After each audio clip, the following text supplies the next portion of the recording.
All right, good morning, everybody, and welcome back to the St. Louis podcast. My name is Eric Brown, president of ViMedia and partner at Mogul Holdings.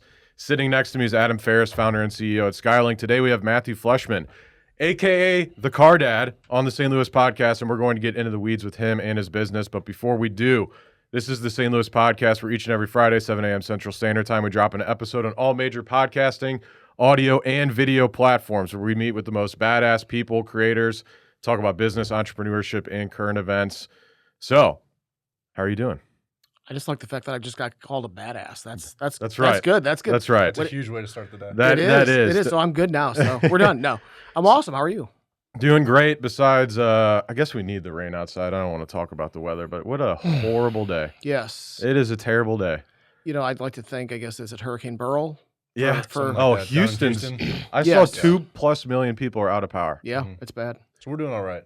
Well, wasn't it Houston got destroyed like 5 years ago on a big hurricane? I remember the church guy didn't open his doors, right? Yes. What's his name? Yes. I'm not sure. Olstein. Yes. Didn't open his doors. Yes.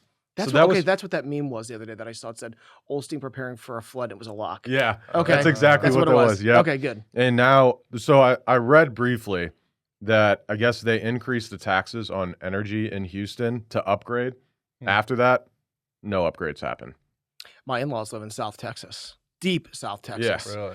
And yeah, that's a major issue is the power grid down there. Even though there's solar farms everywhere. Yep. But it's an issue. Yeah. Well, when was it the cold snap a couple years ago? Remember they literally were like running out of power for Texas. Oh yeah. And I guess they don't want to be a part of the national grid. No, like up here we have just one power company. Down there there's these co-ops and you can pick and choose. There's actually competition. Well, that's good, right? That's good, but the problem is they don't have the same infrastructure as, the larger. Sure. So they're trade-offs. Interesting. All I know is I'd have a generator. Ditto. I'd have a Generac. Ditto. Or whatever. Yeah, 2 or 3 of them. Yeah. Ditto. Yeah. Definitely have a generator if you're in a place where it's prone to losing power. All right. So Matthew Fleshman, father, social media influencer, content creator, producer, business owner, over 100,000 followers on different social media platforms, almost 1 million likes on TikTok. Congrats. You're almost there. You're at like 980,000 as of this episode. So I have to ask. Yeah. So your background, sales, you did mortgage, sold cars. So what brought you into essentially establishing yourself as the car dad online, detailing cars? What made you essentially step into that place of really actually working for yourself? It's really just a combination of all the different things I've done over the years, most of it all being in the automotive space. Sales, no matter what space you're in, everything that you do is selling. Okay. And I'm glad very, very early on I learned how to do the sales process. Yep. But when you say, how do you combine, your automotive knowledge, some detailing, you got to put something together that really kind of works for my age. And that's where this car dad thing. I mean, if you notice, I've got gray hair. Okay. And I've got 4 kids. And when I think identifying what your content is important, which mine was specifically detailing, but it kind of limits you, right? Sure. I mean, people will watch satisfying detailing videos, but, it's getting out to the greater audience. Yes. Yep.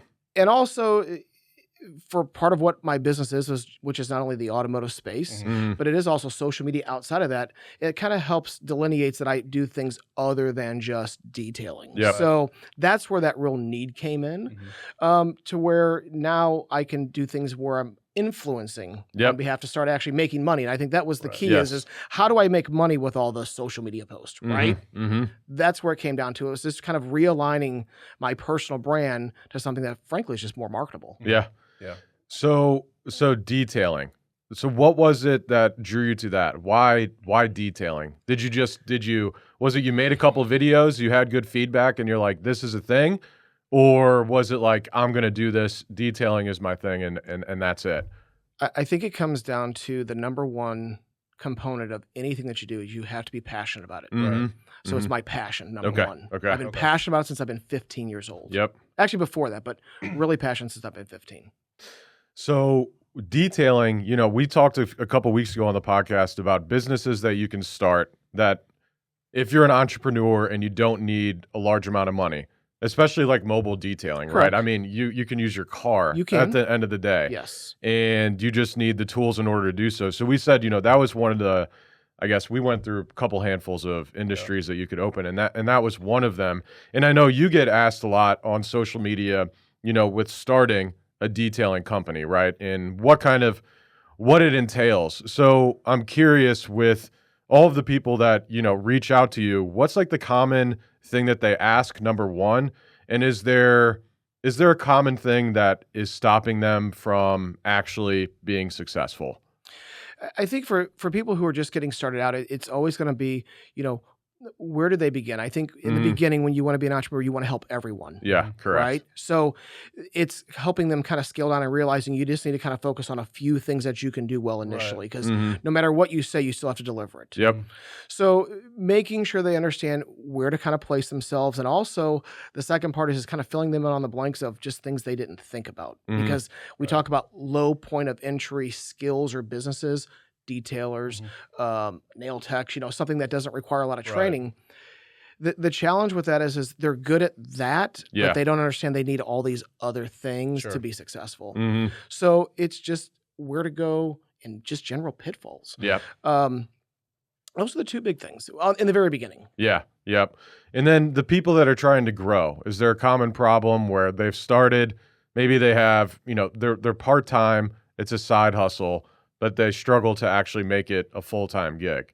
Is there something that is usually the issue there that they're missing? Is there like one key? Is it just, I know obviously networking works great, but is it literally just posting on social media? Because with detailing, the nice thing is if you can make even a decent video, time lapse it, you can make it look satisfying, like 100%. You were saying. Yeah. Same with, I remember there's companies on Instagram I used to follow, and it was like they'd go in and do the fireproofing foam. Yes. And just like holes in homes and things like that. Right. And it's ridiculous, but you get down a trap of like watching this stuff, and it's fun to watch. Literally, just it's 100%. Satisfying. It's called, the subreddit is oddly satisfying. Oh, absolutely. Right? And that's exactly what it is.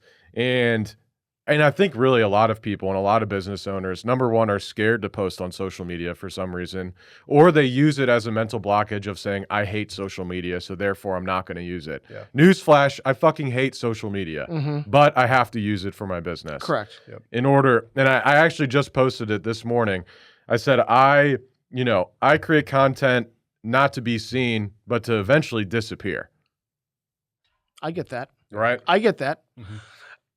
To answer the question, what is it about, entrepreneurs when they're trying to scale? What are the challenges? I think initially is everyone has to understand to go full time being an entrepreneur, you just have to do it. Yep. Unfortunately, there is no right time. I've out of fear myself have not done things these last few years, and I finally just realized, so if I'm going to do this, I just have to do it. Right. There's always going to be an excuse why it's not a good time. The economy's not good. Something just happened to my family. So that's number one, just getting over that. Yep. When it comes to content, I think there's a couple of issues. Number one, they ignore what's important. I think businesses, they focus so much initially on because it's an easy stuff, my Facebook and my Instagram, right? And have Aunt Peggy share this and Aunt Cindy share that. But the problem is that doesn't really help your business initially. Sure. Yep.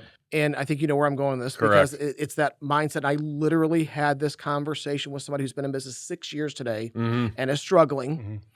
And they're trying to hire a social media person. And so I'm doing a little research. And what's the first thing I go to is their Google business profile that's been around for 5 or 6 years. Guess how many Google reviews they have? Like 2. Yeah. Exactly 2. Guess how many posts or updates they've ever made on their Yeah, like 1 or 2. 1, and guess how long? 3 years ago. Yep.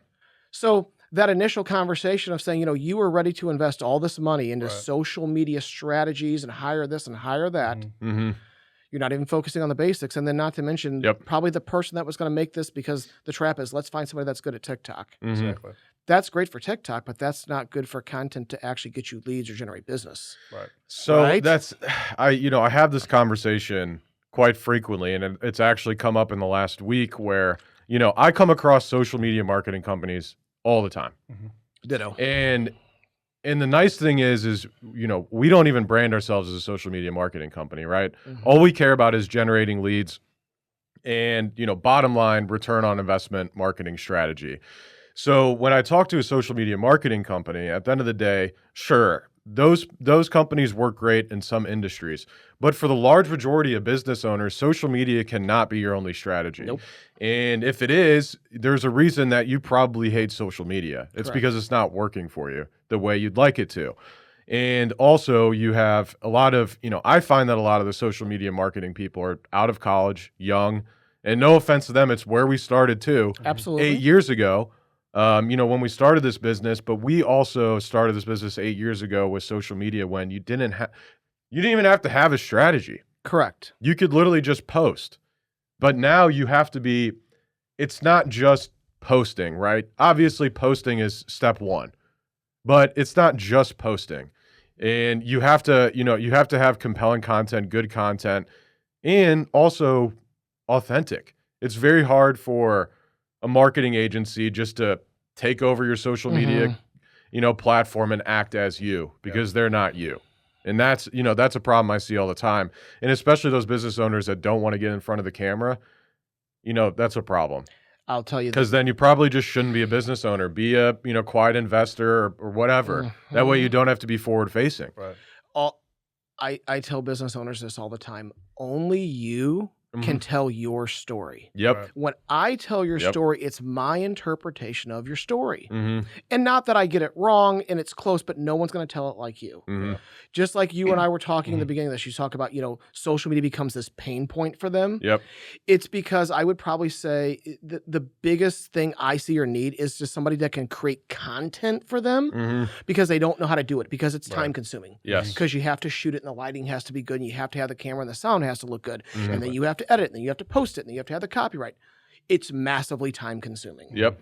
And so what happens is they just hire, again, no offense to the 17 or 18-year-old or 23-year-old that's great at TikToks, but that's not the content that's going to drive business through your doors. And that's, I think, the huge disconnect between marketing and social media. While they work well together, you got to understand the difference between the two 100%. because they are different. It's just one avenue of marketing. It is. And it's about branding and you have to be on social media and great all platforms, but you also have to, maybe for your business, billboards still work. Right. Some businesses do. Maybe it's radio. Right. Maybe it is TV. Maybe it is those paid types of deals. But I will say this, of all of those things, as I'm involved in all of that stuff, marketing myself, Yep. right? It's still reaching out to people and saying, hey, you want to talk? Yeah. Right. Hey, why don't we go to lunch? Hey, maybe we can work together. That's how you and I met, right? Yep. Yeah. Yep. I have made more money and more connections Right. by simply just doing that. Now, it started because I was exposed on social media, Yeah. right? Yep. But at the end of the day, if you don't take the action to actually put it in place, it's irrelevant. Yeah. Yeah. Yep. So going back to social media real quick. Well, actually, final point on that. I find it interesting that business owners don't have even a basic fundamental understanding just of marketing in general. And I find those to usually be bad clients because they expect so much out of a marketing agency. Yes. Whereas obviously we're experts in what we do, but also you should have a fundamental understanding of how to market your business with or without a marketing agency. Correct. And a lot of these business owners don't. They're kind of clueless. They're in the dark. But it's like, you're smart enough to have a business. You're smart enough to do a little bit of research and at least understand the basics of, your website or your Google business profile or posting or whatever have you. And understanding those concepts instead of just being like, I have performance reviews and marketing audits with business owners and they're like, I don't understand any of this stuff. And, I talk about technical stuff, but also I talk about stuff that anyone should have the understanding of knowing.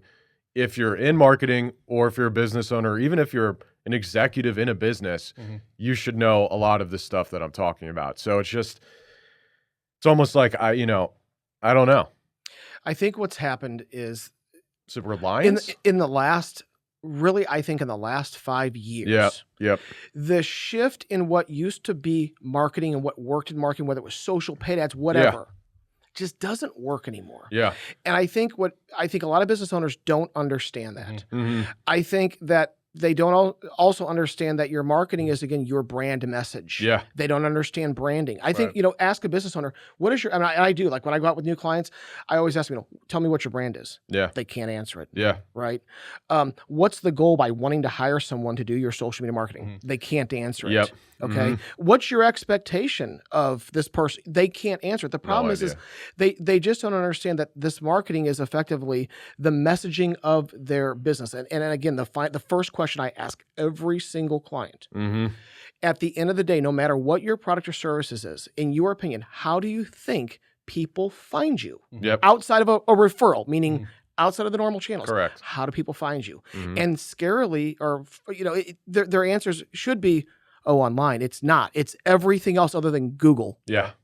Okay. Exactly. So they just don't understand the concept of how people even get to them. So that's a challenge. Yep. Once they understand how people arrive at their business, because they probably Googled something like whatever near me, whatever keyword near me, to hopefully then get to your website or landing page, which we could talk about websites and landing pages all day too. Yeah. Yeah. But they don't understand that concept, period. And then again, when it gets into, I think, content, everybody's thinking that likes are what we're looking for. Yeah. Correct. I don't care if the thing ever gets liked. No. It's irrelevant. Well, also followers. Yeah. I talked to a business owner and they're like, my social media person, got me followers last month. And I'm like, Who cares? what does that mean? Right. I was like, what does that mean to your business? Right. Are you getting more engagement on your posts? It's like, followers is just kind of a bullshit metric. Really, all you care about is, people viewing the content. Are they actually eventually turning into a customer? Right. Yes or no? Right. And if you don't know that, maybe you should back up and figure that out before you dump money into social media. Because that was a big issue. That's why we stopped doing social media marketing for local businesses. What was it? Probably 2019 or 2020. When was it when Apple said nope and they removed tracking permissions? Oh, that was going to actually be in the mid when they started changing them, like mid So it's like 2021, 2020. 2020. Yeah, It was that changed so a lot. we stopped doing ads entirely. Yep. And the reason being is we couldn't track.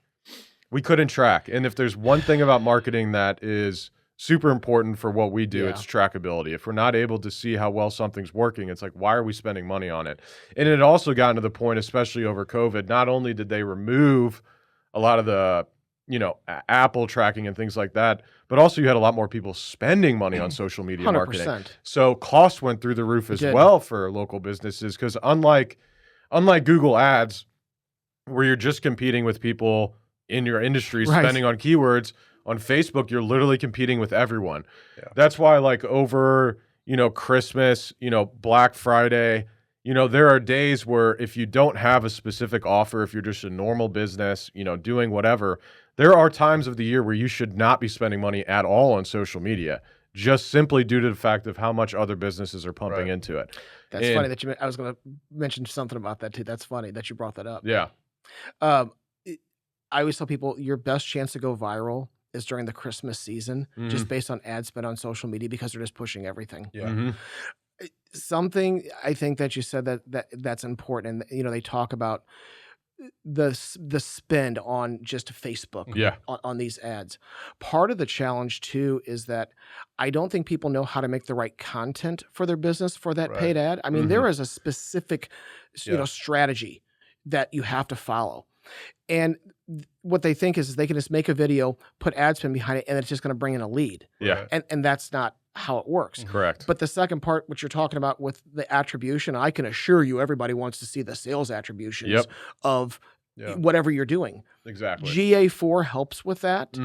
But then that brings up an entire other category of complications. If most business owners don't even know how to operate Facebook, how are they going to interpret GA4 analytics? They're not going to. Yeah. But that's where you need to be able to pull those sales funnel leads or whatever campaigns you're doing in there to be able to attribute it. Yep. The problem is, as business owners, let's say we're trying to do that for other people, we've now got to bring on a whole team of people who are way smarter than us to manage that data. Yep. Because it's a lot of information. I mean, I have a friend that does it, and she's, MBA, brilliant. You can't afford, I can't afford her, you can't afford, we can't, you know what I'm saying? And that's part of the challenge too. Hey there, St. Louis podcast listeners. We've got some exciting news from our friends over at Farmers Insurance of St. Louis, led by the man, the myth, the legend, Mark Lee of Farmers Insurance. Mm-hmm. If you're looking for a job or to own your own business under a brand that everyone and their cousin is familiar with, Mark Lee with Farmers Insurance of St. Louis is recruiting insurance agency owners here in St. Louis for their Farmers Insurance Mentorship Program. And as many of you are aware, Garrett and I have owned quite a few successful and award-winning businesses over the years. And in a past life, one of those was a farmers insurance agency out of Chesterfield, Missouri. Eric and I know firsthand how hard it is to start a business under a brand that no one has heard of and convince consumers and businesses to trust that you're an authority figure in your industry. And as many of you know, we own an award-winning marketing firm, Vi Media, the one that Garrett was just discussing. And building that company's reputation literally took years. We're still building it to this day, and it's been 8 years in the making. However, with the Trusted Farmers Insurance Agency name on the building, we got started when we started our Farmers Insurance Agency. The trust was already built and has been for 96 years. And if you can't do math, that means Farmers Insurance has been around since 1928.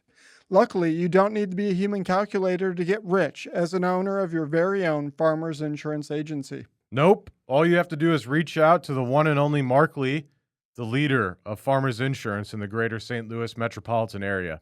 That's right. So ensure he continues to sponsor our show and your favorite podcast, the St. Louis Podcast, by quitting your job today and calling Mark Lee. I wouldn't even wait for him to answer your call. Call your boss now, quit, and become your very own business owner. Mm-hmm. Visit insurancecareerstl.com. That is insurancecareerstl.com. Should we spell it out? Yes. It would INSURANCE. Career, CAREER, STL.com, insurancecareerstl.com. Go there now. Back to the podcast. And wait, insurancecareerstl.com. Back to the podcast. And something that we do when we bring on a new client is set up analytics immediately. Absolutely. You wouldn't be surprised at the amount of companies that spend money on marketing. And, we go to do an audit of their marketing and they don't even have Google Analytics set up. Oh, I know. Or they don't, they're spending or a Google business profile. Yeah. They don't have that, or, it's not set up. It's not being found. It's crazy. And it makes me want to literally almost need to make like a free PDF and be like, listen, if you don't have these 5 things built out, don't spend money on marketing. You know why it really comes into fruition is everything that we're talking about, honestly, is really only kind of come up in the last 10 years. Yeah. There's no school. Mm-hmm. There's really no true authority on it. Yep. It's kind of a lot of people trying to figure out. Right. Yep. I think It's also the problem. Opinions. It's also the problem. Oh, no. Entrance, the barrier to, there's no barrier. Yeah. Here's what I tell people. Here's what I know. I'm not claiming to be an expert. I would love to tell you that I am. But what I know from marketing your business from small businesses, because that's the bulk of people who are probably watching this podcast. Absolutely. Don't call me about your social media until you have a Google business profile that's set up and optimized. Right. You have 50 reviews Yep. and you're posting on it regularly. Yep. Okay. Right. And then when I do go to whatever social or, website, let's say you have a website or landing page, if I just go to there and there's literally nothing there, you're not enticing me to click, sign up, some type of call to action. Correct. Let's not even talk about social media. Mm-hmm. You're not even ready for it yet. Yep. You're not even doing the basics. Yep. So say you take the Google business review, reviews or everything that out of it. If you have all of that set up, you're good, you're settled with the persona that you've built for yourself, which is the car dad. How were you able to, or like, are you able to see a lot of traction coming from those videos you're posting? I know that you have like your reels. One of them had, I think, 11 million plays on it. Are you seeing a lot of traction, leads, comments that are pushing into, clients, or are they? It's one of these. It's just a part of the whole, right? Yeah. It's just a part of the whole.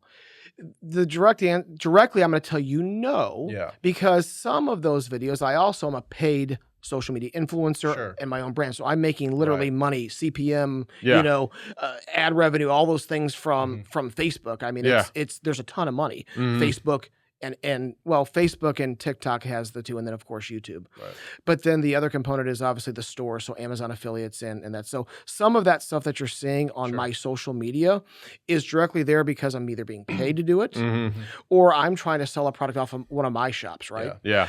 But yes, there are videos that I do put out, and I actually have one on TikTok where I just talk about those types of services, and it just talks about business strategies. And I say, it specifically, let's say to detailing. Mm-hmm. The industry focuses on paint correction and ceramic coating trainings. Yeah. That's great.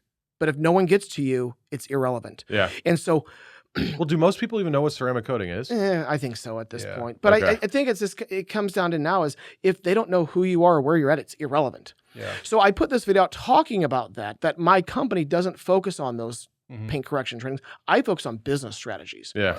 I made a simple contact form in TikTok, and like 350 people, like I was shocked even because it was It's crazy, yeah. First off, it's a 3-minute video on TikTok. Yeah. I know they're pushing longer stuff, Yeah. but 'Cause you can post 60-minute videos. yes, now. I just saw that. It's That's irrelevant. I don't know Makes no how. sense.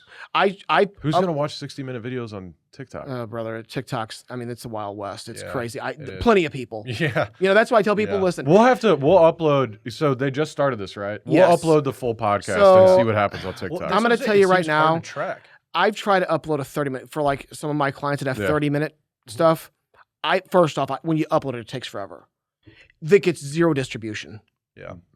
I mean, literally got no It's 'cause distribution. it's I a- delete it. It's a bullshit. It is because TikTok no more is not a social sharing platform. Yeah. Understand? It's just an e-commerce So platform. Yeah. what's Period. your thoughts?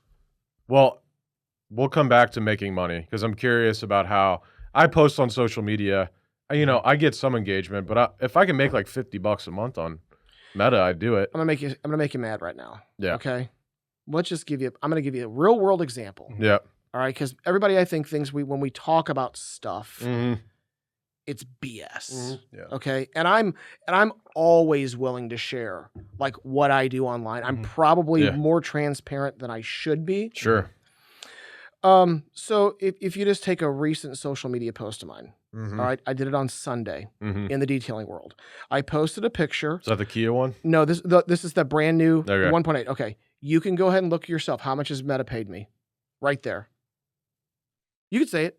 $290. That's pretty nice. $290.60 Yeah. for one single post that I posted on Facebook. And by the way, I do this. I made a post talking about how I literally Mhm. intentionally troll Facebook or do Yeah. a post Yeah. every week that ultimately makes me like $1,000. Mm-hmm. And you can see for yourself, I mean, 1.293 million.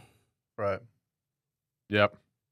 It's a single post that took 5 seconds to make, and you Yeah. see the money, and it's Yeah. only 2 days old. So here's something that may be interesting. Okay. For the beginning of this conversation, I'm kind of quiet. You guys are two master marketers from my perspective. We just like to talk You quiet. guys, Yeah. you guys may not look at it like that, but when you guys talk, I'm sitting here in awe. Okay. From somebody you. that doesn't understand your guys' world as much as I'm probably in most people's boat. They're listening to this and okay, how did they make that much money? How do you do this? How do you do that? What about that post made you $290? Is it Yeah. people viewing it?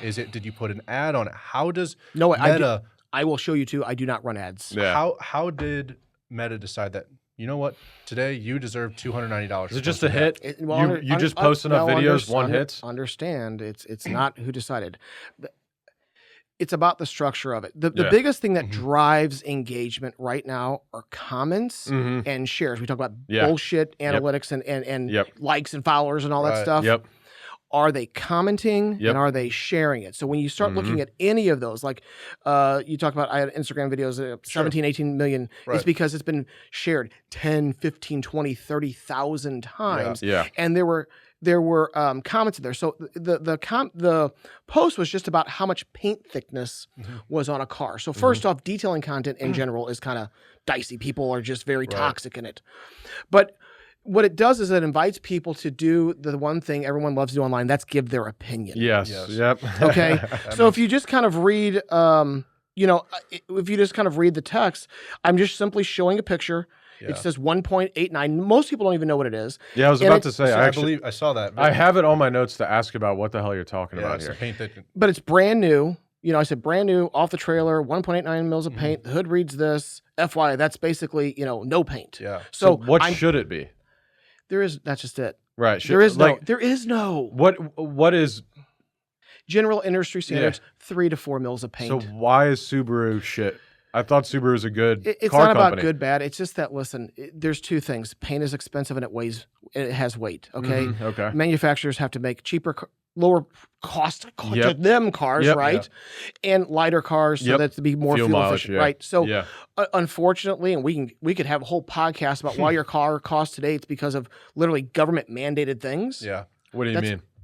So 2019, automatic emergency braking, lane keep assist, your little blind spot monitorings, all those little things. Those are mandatory. Those are mandatory things on new cars. Like Why? they all come Because people with just can't drive anymore. because of distraction.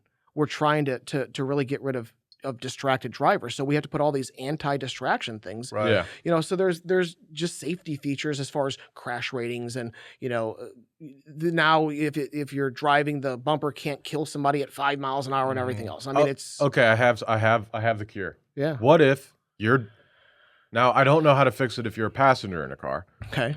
But if you're driving, Apple, all the phones knows you're driving. Yeah.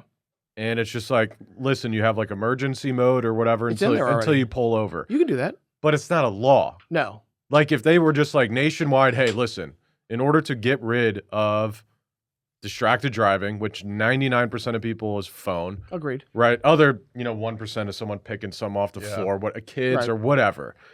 But I would say, all right, maybe not 99%, 98%, right? Are, phones. So why not just not have the ability to even just get rid of social media? That goes back Here's to everything. why. You want them to have that control, Because though. America's not going to let you. Yeah. Do you And I want will them to tell have you, that control? California is already trying to put a speed rule out there for Yeah. 85 miles an hour. I don't know if you know that. There's already the assistive devices in there through Google Assistant and Apple that it doesn't do that. Now, for me, I literally just put my phone down. I will pull over, right, to do one. You could do that, but, I guess the question would be is, we say they won't allow it to happen, but it's already happening, right? Like they're already putting the nannies in place without your approval. So it's going to be just a matter of time before you turn your car on and it just won't work. Yeah. Like other than emergency calls only. So it's not going to be, you don't have to regulate it. It's just going to happen. Yeah. Because what are you going to go buy? Motorola? Like it's not going to change anything. You're just going to adapt to it. Here's some real news. I don't know if you know this. If a car has Apple CarPlay or Android Auto, it's like one of the top reasons why people will buy a car. Yeah. But what's interesting is most manufacturers are going away from Apple CarPlay and going Microsoft based. Why? I think Why would anyone want Microsoft based anything? well, probably it's money. I mean, ultimately, it's probably because they got paid more, but it's probably just part of the metaverse, brother, to bring it all together. Yeah. I mean, Bluetooth works fine. Absolutely. I don't Absolutely. need. Actually, I do Absolutely. need it because having GPS up on the screen is nice. I know where I'm going most of the time. Yeah, that's also true. I mean, so that's much the other easier thing. to just look on your phone. It I'm always is. distracted. Let's be honest. But something that we talk about, we just kind of bring up though, is AI. Mhm. We start talking about time, and that's where I think driving should be more automated. I can assure you, I hate driving 99% of the time. I'm a car guy and I love it, but I will tell you this: for during I'm the a car day, guy and I hate no, driving but during though. the day, I wish I had a chauffeur. This exactly. And listen, Thank it's you. not because I don't like or want to drive. It's because I can't be working because I know 3 things: if I'm not in front of a camera, in Mhm. front of someone, or on the phone, I don't make money. Yeah. And I can't do that when I'm driving. Mm-hmm. And Not I have well. to drive around a lot. Yeah. So Mhm. I There's fully a lot agree. of wasted time while you're driving. Literally thinking about it will make you sick about how Oh. much time you've wasted. The thing is, I thought, I was thinking about it actually like pretty recently, driving to and from work. Mhm. I'm like, our employees do it. We have Fridays off except for, or I shouldn't say Fridays off. Fridays work from home, except for our monthly review week at the end of every single month. And then I was just thinking about how many hours, days, really, people drive to and from work, and I'm like, is it worth it? And then I know how well we work on Friday compared to Monday through Thursday, and I'm like, yeah, it's worth it. Yeah. I think that also comes down to something, and that is just, just employee or employment culture, just workplace culture these days. I think that's a huge component that's missing in many businesses. 100%. My wife works for a small dentist, Mm-hmm.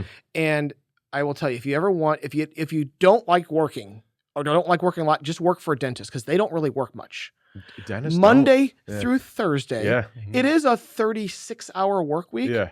But like last week they're off. Mhm. This week They're it's I don't when get the it. doctor wants to be there. Yeah, 'Cause you know, can't do anything and without it's a an doctor. established practice, so like Sure. he doesn't care anymore, and he takes good care of them. But I was telling my wife, I said I was in there getting my teeth, and I said, you guys have a great culture, Yeah. and it's a culture I think that you'd want as a business owner because all of them kind of have a little bit of that owner mentality. Mhm. You know what I'm saying? Where Yep. they truly care about like Yeah. what does happen. Yep. But that started with his culture, Yeah. and it comes down to is 100%. he's flexible because they're all moms. Yeah. So if he within reason he tries to accommodate Right. people's lives and schedules, Yeah. even though they have to come into work. Mm-hmm.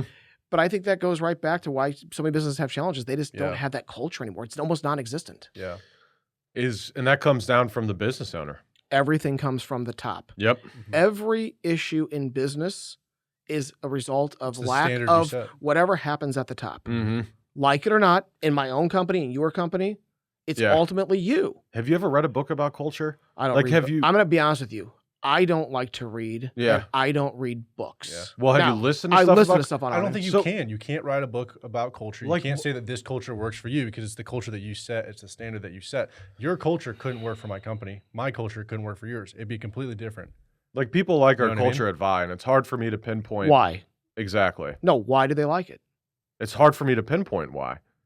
I don't know where Oh, that's interesting. it's. I It's could why tell- don't you I ask could tell them? you. I could tell you why. All right, why? Because I work with them. Okay. Every person has their duty, but isn't told. Each day, you have to do this. You have to do this. You have to do this. Okay, so It you're is- not a micromanager. Yeah. You're not So a that's step micromanager, one. and you Number allow two. people to have their own. For your type of industry, most companies would say this is exactly what works. You do this to a T. Mhm. Vi allows each person that works there to have their own flair on their specific thing. If they're a master or, very, very good at what they do in their specific field, you allow them to let them do what they do, Mhm. right? Mhm. Because you don't know how to do graphic design, you're not telling somebody that. No, I has- just have an eye for it. So number two, Exactly. you're a good delegator. Yeah. Okay. And then I think everybody just respects each other. Obviously, it's a younger crew. Yeah. I think the oldest person's what, Respect 30? is earned. We're like You know what I all. mean? We're probably average 30. Well, respect is always You know, earned yeah. too. So Yeah. that's another thing. Yeah. So obviously everybody's friends and things like that inside and outside of work, which is good because then there's no type of, oh, I can't tell him this, that, or the other because Describe I'm scared that the he'll out- fire me. I also describe think- the outside of work because that's another component of my wife's. What do you mean office, outside of work? Meaning you said in or out of work. There's, You I guys are all guess, friends. your You guys have been friends friends in with or outside of 10 years work. plus. Yeah. Well, And when I say in or out of work is us this, owners are, but Yeah. not so much the. Well, you guys go to Dave & Buster's. You guys do that. Yeah, we do I've seen like the stuff. but the posts and thing is, stuff like you that. do something outside of work to show Yes. that it's more than just my relationship. Yes. It's just Monday through Friday, 9 to 5 or whatever I see you. Correct. Right. Yes. So there's now some ownership. Well, also, I think as well as we don't treat them like you were kind of getting to. We treat them like adults. Mhm. If you need time off, take time off. right. We have unlimited time off, which essentially just means don't take advantage of us. If you do, it's going to be a problem. But if you need time off, take time off. We have parties and get-togethers and things like that. So I think it's just, I don't know, a good environment. I think to your point, people though, don't nobody hate steps on going each into other's the toes. office. To your point of his culture doesn't work at your culture, and Yeah. I'll tell you why. In what we do, really, it's just about, at the end of the day, as long as, in my opinion, as long as the employee is producing the end result or product that I need, because Correct. it's not a times. I mean, Mhm. when I say time specific, it's not like we have customers walking through the door. Yeah. Yep. Unlimited free time doesn't work in that environment. But in the more of the Correct. creative, to where we are adults and you've been tasked with something and you get in a time frame, as long as you've completed the time frame and the task satisfaction, I don't care what Yeah. you do. Mm-hmm. All right, Yeah. just get it done. Mm-hmm. Yep. And when you allow people to just say they are an adult, Do what they do. but it doesn't work in every business, and that's where I Right. think it's more the transactional businesses that really suffer. But there's plenty of ways. Retail would be tough. I think Retail and food is tough I because think- you cannot have yeah. people calling off. I know. Like Yeah. they have to be there. Well, the calling off's the shortest part of it. I think it really is. And we It don't even have boils down to people your ever call off really for personality. being sick. So it's like, I think, but we also don't have, we're not managing 50 to 100 employees at a, Right. a restaurant right. location. And the thing is when you start looking at retail, so food and restaurants and those Mm-hmm. types of things and call offs, I think one thing that has to really start being recognized by just companies in general. You know, we talk about, I want to get into politics. This is not about politics, but you know, no matter what, inflation is up there, right? And businesses, though, at the same time, if you look at just Wall Street, I mean, profits are through the roof. Okay. At some point, to reinvest some of that profit versus, and I get for a publicly traded company, you got to pay investors, but I think investors need to know this too. At some point, you got to put it back in that business, back in those employees. Maybe in the term of, and it's not about wage. And I talk about that all the time. This is not about wage. Healthcare costs. Either one of you guys have kids? Nope. Let me tell you, when you do, the fact that your employer would just pay all of your healthcare costs. We pay. So that is one thing. We pay all of our healthcare costs for our employees. So prime example, right? Do you know who Dana White is? The guy who owns the UFC? Absolutely. So he is, when I think of culture, he is what obviously we could never do. And what I mean of your culture would not work for mine is that you nurture and show your appreciation in a different way than I do. So the culture has to be set in a different standard. He's not a hugger. Right? He's not a hugger. But like, so Dana White, he will make sure that each one of his employees is taken care of, and they know that no matter what, like, he's got them. Whether I thought it's Jake a good Paul time, said that they don't get taken care of. They don't have the insurance. fighters, he thinks that the fighters don't get paid enough, Jake Paul even though can they're pay his getting own insurance. yeah. So Makes plenty of money. he says something, and I don't really. You know, my thing is with all this stuff though is you know, these are all adults that sign contracts. Okay, if you can't read, you can't write, you can't represent yourself at that level, you know, to understand what you're getting, then that's on you. I think that's a big issue that we have is just the accountability factor. Yep. No matter if you're an employee, but you know, again, our society doesn't train people to be free thinkers. You know, it's to be go to school, go get a job, pay your taxes, have 2.5 kids, and die. Yeah. Okay, that's not an entrepreneur mindset. Yeah. Do you think back in the, you know, let's just say 30, 40 years ago, or even 20 years ago, or even 10 years ago, were employees more bought into the business than they are now? 100%. And I'll give you a prime example. Do we just blame COVID or what? You know, what's happened over this time? Lack of accountability at home. I'm going to give you a prime example. Yes. Okay. I'm 48 years old. I was born in 1976. I got my first real job inside of a Burger King when I turned 16 years old. Yep. Okay. Minimum wage was, I think, $3 or $4. $3.85 or $4.25, right? Yeah. So, but I was afraid at 16 years old, which I'm not saying was exactly right, to not show up on time, to talk back to my boss, 100%, to screw up an order. But I was held accountable because there was an older man. I mean, there was, and this is something else that lacks, is there was an old guy my age who had been there forever who was the real manager. By the way, and you were required to shave and wear clean clothing. And if you didn't, you were sent home. You would, you know, the standard of customer service, you were required to greet a customer in 10 seconds of walking in that Burger King. Yeah. And if you weren't, you got a conversation. Do it again, you're gone. Yeah. I think that's extreme, but we got to find some middle ground there. Yeah. Now it doesn't even matter. Like, the employees will fight with people that walk in that are slightly rude. You think about it like a Burger King now. There's employees. Well, if you go to Burger King now, I question why you're going to Burger King. But there's no respect. There's honestly no respect. None. Coming from a 22-year-old, okay, there is no respect for people. I don't know a single person, honestly, that has not been, or at least that I went to high school with, friends with, that aren't like my direct friends that I still stick around with, that I've not seen directly be rude to somebody older. Where that used to be super frowned upon. Like, if I was rude to my mom, dad, even parents out of it, you go to Home Depot and there's some old guy mixing the paint. If you're like, thank you, yes, sir, no, sir, you are getting a talking to on the way out. You know what I mean? Now it's like, I mean, they don't mix the paint fast enough, and you're like, F you. You know what I mean? There's no respect now, especially from the younger generation's view. But it's also Karen's now, too. Care. So we're also talking about, like, but it's different. We're also talking about people your age. Here's where that comes in. So part of it is for younger generation, I think it's parents. People my age. Here's what that comes down to. Baby boomers. I'm not a boomer yet, though. I'm close. No. I'm saying your parents. Right. Actually, I'll tell you, they're a separate category. The baby boomer parents are fucking crazy. For me, I think what some of those people are is it has done with the fact that social media is you're not held, again, accountability, because they'll say that You on can the say some phone. crazy stuff. Say that to somebody in a store, they're not Yep. going to do it. Mhm. Yeah. What's happened, because I talk about boomers Mhm. because I have boomer parents, right? Yep. And I think part of the challenge is look, I love my parents. There was a lot of great things from their generations that I've learned that I've kind of carried over into ours. But they've gotten very salty. Yeah. Okay. Well, apparently they're the most selfish generation of parents. They say that because Selfish? they say selfish because They really only because care about themselves. Who said not that? not so much the 100%. So Who said that though? I will Tim tell Dillon. 22-year-old. No. No, probably Oh, 22-year-old no, put it in his Tim eyes. Dillon, the No. comedian, So- wrote a book on. I haven't read it. I think it's going to come out here shortly. But it's him just talking about boomer parents and how fucking ridiculous they are. My wife is going to be very proud that on a podcast I'm saying this, but look, and I love my parents, and there's a lot of great things from that generation that came out, okay? And there's things that, again, that need to be in there. Yep. The one thing our parents unintentionally, I think, did, my parents' age group, is they didn't understand, though, the individual circumstances of your life, Yeah. okay? And that everyone was unique. And they ruled with an iron fist. Mm-hmm. And True. I think the biggest component of that generation is they think that mental illness is fake. Yeah. And they refuse to accept that a lot of them actually have some mental illness. I mean, look, my father was in the Marine Corps during Vietnam. Yeah. He was a police officer for many, many years. Mm-hmm.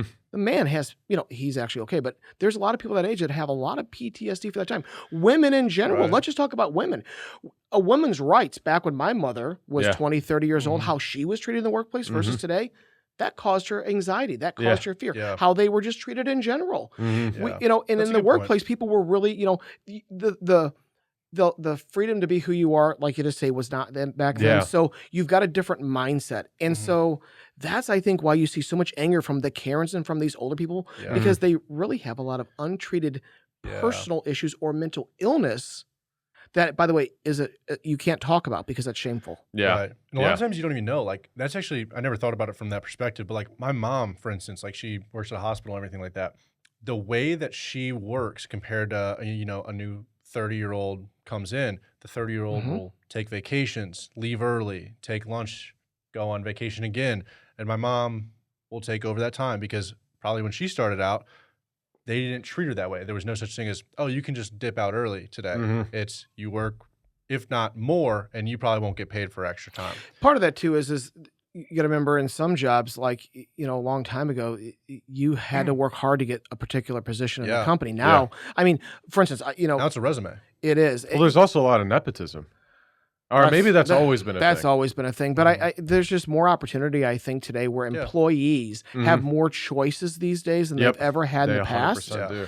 And the one thing that I think everyone always, to some degree, knows is, at the end of the day, if the boss makes you mad, you can make money on social media. It may not be in a way that you want to, Mhm. but you can. Mhm. Yeah, I'm just saying. I mean, you always have that avenue 100%. that didn't exist when she was younger. Yeah. Yeah. Do you think social media is part of it? Part of the whole problem? Or Absolutely. not even social media, take it back to the internet. I mean, before the internet, right, your opportunity pool was like here. Because it's who you knew or you saw a newspaper. Well, I could only argue with the people I either talk to on the phone or in person. Right. Yeah. And but from a standpoint of it, just like hiring people, 100%. you would hire, someone you knew's kid or brother or whatever, or something like that, or you put literally a listing in the newspaper or in the classifieds, and now you have Indeed where you can apply to a job in 5 seconds, and that is stupid. The pool Being able to quickly apply for a job makes no sense. That should not be a thing. The problem is that the pool of candidates is too large. A long time ago, before is. anything else, here's why companies didn't have issues. I think of this little plastics company across the street from where I live. Back 50, 60 years ago, people didn't have cars, right? 2 cars. You didn't commute a long way to go. So everyone in the town and everybody's brother, sister, aunt, and uncle worked in a little local area. And then it was generational. Well, that's where Bob works, so that's where you're going to work. So companies didn't, they had, they took care of people because things were obviously cheaper, but they didn't really have to go out and recruit and train and retain people. Not at all. But unfortunately, what do you think of these people that are now medium to large size business owners? What's their age range now? Younger. Well, you're talking about the owners? the owners. They're getting old. Right. So They're think about it. So what I just said. Yeah. So they come from a time Yeah. I guess so, when yeah. I never had to worry about recruiting and retaining people because Bob and Cindy and his aunt and his uncle Right. and their kids and their neighbors are all going to work because they didn't have a choice. Yeah. Right. Now they have choices. Well, they also have like the you start it with a company, and I think this is one point where the internet definitely has an effect on everything, is when you search up, if you're say you want to go to school to be a finance major, whatever the fact may be, type into Safari, Google, whatever the fact may be, finance jobs near me. One comes up, it's Glassdoor. It says median salary is 50 to 65,000. Which is false, right? Exactly. Yeah. But now you believe that that's what it is because one company pays that. Now, the company that's been around for 50 years that takes care of their employees, that is honest with everybody, pays them that full health care, everything that they need, doesn't pay them 60 or 50 to 65,000, maybe pays them 45 the first year and then has allowance to work up from there. They're not even being seen because those people that got that finance degree now believe that they're worth that, but they're not. Well, if you have a finance degree, you should know how much you're worth. Okay, whatever industry it may be. First But off, the it's a younger joke. It's a generation joke. believes that they're worth something when they're not. You went to college for 4 years, you partied most of it, you maybe went to class and got good grades. That doesn't mean that you're worth $1, right? You have to prove Correct. that you're worth something. Here's all you're worth. Yeah. If you're not the business owner, outside of obviously a college degree, like a doctor and attorney, something that requires the education to get the Right. job, I'm taking all those people out. Sure. Outside of that, your worth is simply whatever your boss determines the margin differences between what he wants to pay you and what he can sell your product for, bro. Yep. That's 100%. what your worth is. So the thing is this: when you work for someone else, Mhm. you're never going to get paid what you're worth. 100%. Period. And that's what I'm saying. But people these days believe that they're worth so much because they can go on social Well, media ask people. and they see what a guy with a ask Lambo. somebody. What do you think your as an employee? Well, what do you think your worth is? Yeah. And then work that problem Yeah. backwards. And the thing of seeing things on I'm gonna tell you a great channel to So follow. we don't ask that question What's to our that? employees, but we do ask, what do you want to get paid? And then we'll literally show essentially, if you want to get paid this, here's the amount of clients you need to handle. Here's the revenue we need to have incoming in order to make this happen. Are you even capable of doing that? And that's You know what I mean? And that is more of a sales environment. I'm talking about more the No, I'm day-to-day, the hourly range people. No, I'm Right, talking about right. salary employees. But I'm talking salary and determining a value But of yeah, a salary. hourly. That's yeah, going to be more hourly's industry different. stuff. Yep. But these people of this mantra of the younger generation, I got to get paid what I'm worth. Understand, you limit your worth when you work for yourself. Yes. Period. Mhm. It's going to be the difference between again what they 100%. can pay you and what they could sell the product for. Yeah. Right. Motivation though on the sales end, and I think that's something that what sales organizations a long time ago, literally it used to be about your numbers and spiffs and keeping you motivated on a day-to-day basis. I don't see that type of culture No. anymore. And I'm not saying we need boiler room, but you have to keep salespeople motivated. And Yeah.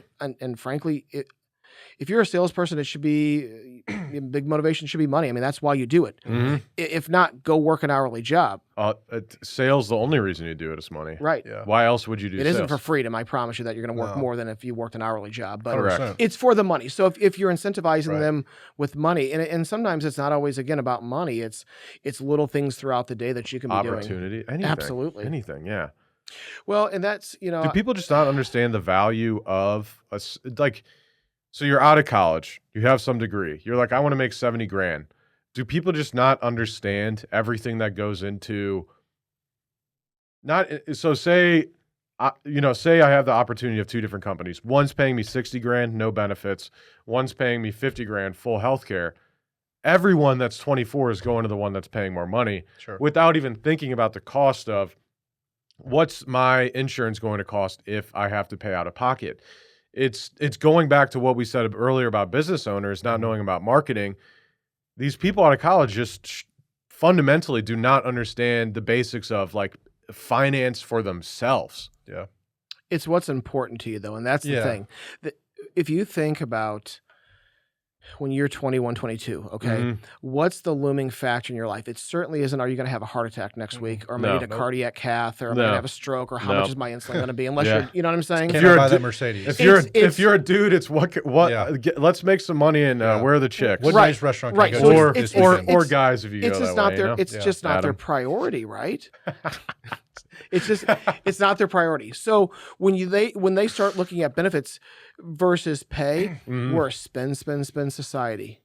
100%. Exactly. Okay. Yep. Because you can believe you can add it on later on, and you never can. And because you can add it on, but like starting with a company, and like I've worked at multiple different places before I started Skylink, and the company that was willing to pay full medical, full health, all of it was like dental. And then they had like a retirement plan, right? They paid you less of a salary, but you don't realize how much that is costing that company for them to have that policy. That's why you call it salary plus benefits. Yeah. Yep. And exactly. It's about 35% more cost, if not higher. Glassdoor doesn't show. They don't list the salary plus benefits. They just list the salary. Would you agree that most? I don't like to call people stupid because that's not a fair word. I think most people are just gullible.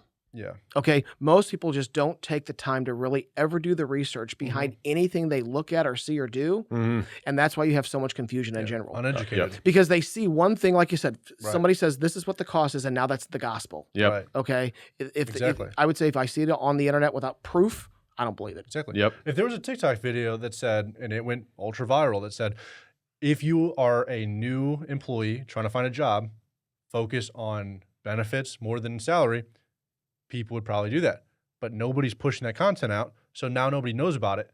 All these people that are graduating college, all they see is that main base salary number. They just see the number. All they see is the base salary number. And they don't think about anything else because they can go to the dinners, they can maybe buy the Mercedes, they can do whatever they want to do. And then in 10 years, they're going to be like, oh, shit. Did you both go to college? Nope. I did, yeah. What is there any sort of... Saved a lot of money. Yeah, I know. I'm still paying for my health science degree. Shout out. Shout out Mizzou. Yeah. Fucking stupid. I never think that education is a waste. I paid It teaches you that you don't need it. I paid college. I paid to go to college. Looking back on it for, let's say, 3 things. Good ass time. Like Mizzou was amazing. Fun as hell. That's your excuse for paying that is 50 grand. That is number 1. Number 2, sure, connections. Number 3, people are like, well, you graduated college, you knew hard work. It's like, I was already. So let me ask you this. A majority of business owners I have on are not good at school. I'm the opposite. Correct. I kill tests. Shit's like not hard for me. Couldn't be me. And it's like I shouldn't be a business owner. You know, everyone's like, I went to jail. I didn't graduate high school. And I'm like, I graduated from college and it was easy. Where's the... Well, because there's no... Is it just what... You understand what I'm asking? I do. Is it just in order to get... I don't understand. There's no right or wrong way to success. It's your way. I guess but you going to college doesn't make you unsuccessful. But what's talked about a lot from a lot of like the gurus and coaches is like, you know, I came from a shitty background, or you know, I failed in school. But then look at the guy who owns the hedge fund. There's not one person out there that's like, yeah, yo, I did good in school and I started a business. They're not the ones on Show social. me one. I literally don't know the ones one. on social. They're the ones who owns the hedge funds. Go watch. They're the ones that don't need to create I'll tell the you content. A good social that you might like. It's called School of Hard Knocks. Yes. Yeah. Okay. Yes. He was good until he just sold out. Here's the thing though Yes, about he had college Andy degrees, Elliott though. and all these people Yeah, I'm on. gonna agree with you. So He sold out. Once talk about him in a the key of education versus not education on being an got like entrepreneur 5 is minutes. right or wrong. I don't think it's about that. I think what happens with a lot of business owners is because we have ADD or some type of non-traditional way that we would be able to go through life because maybe we're not the smartest or the brightest or the most sophisticated. We have to solve problems very, very quickly. I have a special needs son, high functioning. But the simple task of going through the day, his ability to problem solve and have the number of problems he has to solve through the day is so great that they become good problem solvers. So I think a lot of business owners, because they didn't go to college, they don't have the same thing, they don't come from money, they've been to jail, they have all these other personal issues. They've been fighting for so long that fights are just a way of life. Problem solving is just a way of life. The education part for you, I think, and this is the trap and why so many small business owners fail, in college, it does give you the ability, I think, sometimes to start making some higher level thought processes or decisions Sure. that may help you versus the tattoo guy that's like, I'm going to be, I was in prison and now I'm 50 years later. Yeah. You're able to much more quickly scale because you have a little bit more insight and you're not making, I think, as many mistakes as the guy, gal, or whatever 100%. that doesn't have that education. We talk about low points of entry. Even if you don't have the degree, going through a business writing class is going to help you. Going through some basic economics and marketing 100%. class, they're going to at least have you help you with some basic things. So let me ask you this. I have talked about creating a school like that for a while. I actually haven't talked about it in a couple of years. But from like 25, like for 4 years, I was like, when I'm 40, I want to create a school for free. I'll get corporate sponsorships or whatever in order to have, we can even do it here in St. Louis. I don't care. In order to have those type of classes, business, entrepreneurship, taxes, network, sales, all of the stuff that's going to make someone successful and all of the stuff that's not being taught in a college, university, whatever. And when do you turn 40? I got 10 years. Okay, so in 10 years, it'll be. Well, I got we're gonna have 9 the years. Vi Media School of Business. Yeah. It won't be Vi Media School of Business. Eric Brown's. Eric Brown School of Nah, Business. it'll be a cool name. Look, EB.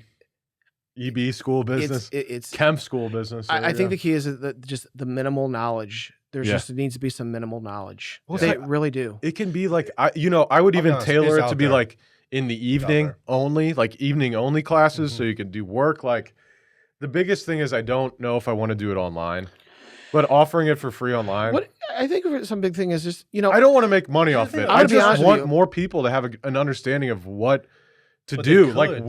They could. You don't have to start a school. I think that's honestly the difference between most people that succeed and don't. Is because but they I want a just school because I want people to learn. go there. I want it to be a place. You want like a there is brick and there mortar. is some benefits of Sure. For those people to talk to each other in person. If anything else, business owners need to learn to do this. So many business owners This do is- not know how to do This this. is what I'm saying. Fuck online classes. That's what I'm Agreed. saying. Yeah.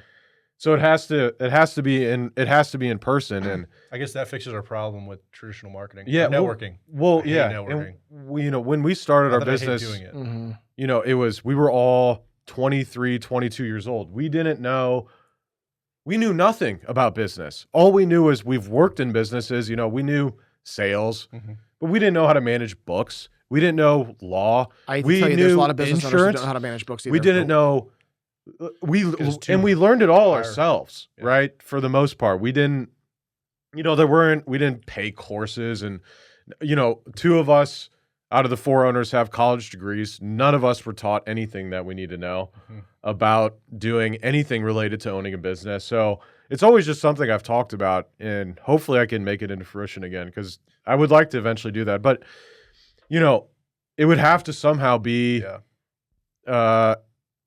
people volunteering. I think Not only the teachers, because I don't want teachers maybe teachers can get paid, but it would almost be like, hey, you are successful, you've built and sold companies, come in and do a 3-month course or whatever. I have an idea for this. We don't have the time. We'll share it Yes. afterwards. Yes. I think the biggest problem though is that, or not the biggest problem, but with business owners, I think a lot of them come from prison, which it's not cool to go to prison. Mhm. And I think that they've normalized that because the normal thing to do these days is to go to college, have a clean record, go find a job. So these people that have these records, Best have YouTube tattoos, series of all time. have these records, have these I'm gonna go to tattoos, jail. and say, I started this company because I robbed 50 houses Yeah. and now I'm worth $50 million.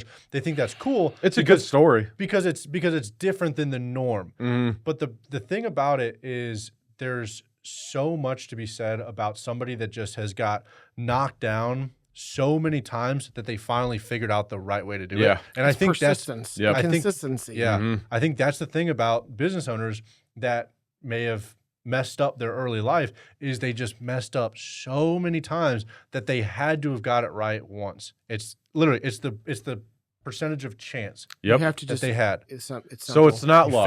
fail. So it's not luck, it's There's chance. a lot of luck in it too. You just let's have to be honest. win more than you lose. Mhm. Right. The only for sure way to lose in life is if you give up. If you don't give up, you at least have a chance of winning. 100%. Besides that, you're fucked. I was looking for some questions to ask you today, just to talk about, as always, on the entrepreneur subreddit. Yep. And one of the questions was, when is it, before we wrap up, we got like 1 minute, I'll ask you here where people can find you and we'll get out of here. The question was, is there a time when you know it's time to give up?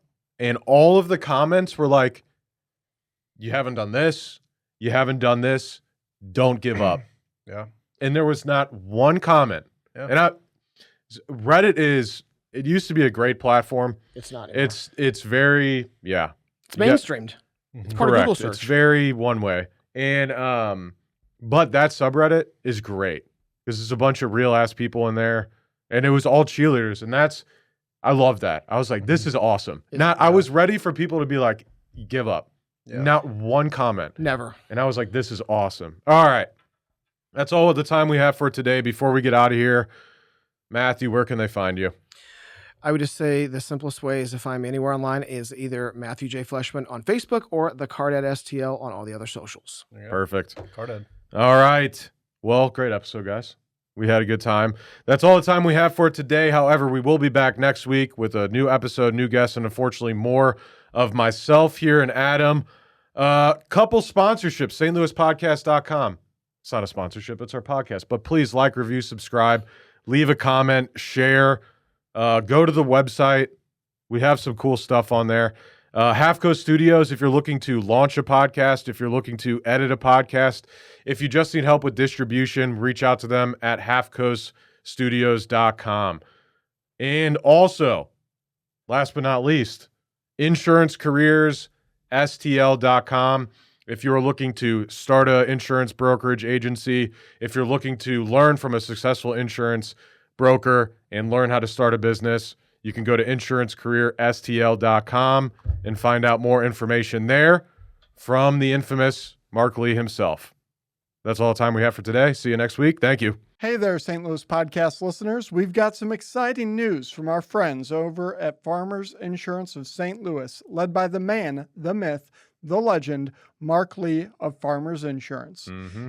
If you're looking for a job or to own your own business under a brand that everyone and their cousin is familiar with, Mark Lee with Farmers Insurance of St. Louis is recruiting insurance agency owners here in St. Louis for their Farmers Insurance Mentorship Program. And as many of you are aware, Garrett and I have owned quite a few successful and award-winning businesses over the years. And in a past life, one of those was a farmers insurance agency out of Chesterfield, Missouri. Eric and I know firsthand how hard it is to start a business under a brand that no one has heard of and convince consumers and businesses to trust that you're an authority figure in your industry. And as many of you know, we own an award-winning marketing firm, Vi Media, the one that Garrett was just discussing. And building that company's reputation literally took years. We're still building it to this day, and it's been 8 years in the making. However, with the Trusted Farmers Insurance Agency name on the building, we got started when we started our Farmers Insurance Agency. The trust was already built and has been for 96 years. And if you can't do math, that means Farmers Insurance has been around since 1928. Luckily, you don't need to be a human calculator to get rich as an owner of your very own Farmers Insurance Agency. Nope. All you have to do is reach out to the one and only Mark Lee, the leader of Farmers Insurance in the greater St. Louis metropolitan area. That's right. So ensure he continues to sponsor our show and your favorite podcast, the St. Louis Podcast, by quitting your job today and calling Mark Lee. I wouldn't even wait for him to answer your call. Call your boss now, quit, and become your very own business owner. Mm-hmm. Visit insurancecareerstl.com. That is insurancecareerstl.com. Should we spell it out? Yes. It would INSURANCE. Career, CAREER, STL.com, insurancecareerstl.com. Go there now. Back to the podcast. And wait, insurancecareerstl.com. Back to the podcast.